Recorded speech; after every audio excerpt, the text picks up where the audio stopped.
पंतप्रधान 15 दिवसांपासून संसदेमध्ये येत नाहीत. सतत मन की बात करू नका, जन की बात पण ऐका. काँग्रेस खासदार वर्षा गायकवाड यांची मोदींवर टीका. देशाची संसद चालू आहे. या संसदेच्या 15 दिवसाच्या काळामध्ये नरेंद्र मोदी संसदेमध्ये का येत नाहीयेत आणि संसदेमध्ये का उत्तर देत नाहीत? जे बघतोय आम्ही त्यांचे फक्त व्हिडिओ बाहेर येतात. त्यांच्याकडून एक तर कोणी माफी मागितली नाही. पहिली गोष्ट. विद्यार्थ्यांच्या आंदोलनामध्ये रील स्टार घुसले. आंदोलनामध्ये अभिजित दिपकेंचा चेहरा विरोधकांना सापडला. मनीषा कायंदेची प्रतिक्रिया. तर ठाकरे आणि गांधींचा चेहरा चालत नसल्यानं दिपकेंचा वापर, कायंदेची टीका. आंदोलन विद्यार्थ्यांनी केलं. त्या विद्यार्थ्यांच्या आंदोलनात कोण कोण घुसले?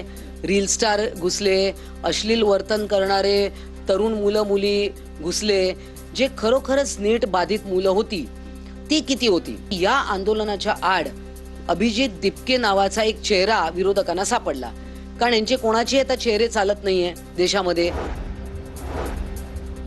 जळगावात एमडी ड्रग्ज तस्करीचा पर्दाफाश. 62 ग्रॅम एमडी ड्रग्ज जप्त. 2,88,000 रुपये किमतीचा ड्रग्ज, मोबाईल आणि दुचाकी असा 3.5 लाखांचा मुद्देमाल जप्त. नाशिकच्या निफाडमध्ये अनुदानित युरिया खताचा काळा बाजार. टोळीविरोधात नाशिक जिल्हा परिषदेच्या कृषी विभागाच्या भरारी पथकाची आणि लासलगाव पोलिसांची संयुक्त कारवाई. पुण्यातील वीर धरणातून मोठ्या प्रमाणामध्ये पाण्याचा विसर्ग सुरू. वीर धरण 100% भरलं असून नीरा नदीपात्रामध्ये 60,000 क्युसेक वेगानं पाण्याचा विसर्ग करण्यात आला. नदीकाठच्या गावांना सतर्क राहण्याचे आदेश. सांगलीच्या चांदोली वारणा धरणाच्या पाणलोट क्षेत्रामध्ये पावसाचा जोर कायम. चांदोली धरण 86.40% भरलं. चांदोली धरणातून वारणा नदीपात्रात 6,900 क्युसेक पाण्याचा विसर्ग.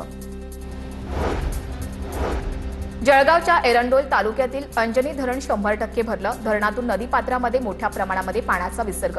सततच्या पावसामुळे अंजनी नदीकडून रौद्ररूप धारण. वाशिम जिल्ह्यामध्ये गेल्या 3 ते 4 दिवसांपासून सुरू असलेल्या जोरदार पावसामुळे मोठा दिलासा. पावसामुळे धरणे आणि जलस्रोतांमध्ये लक्षणीय वाढ.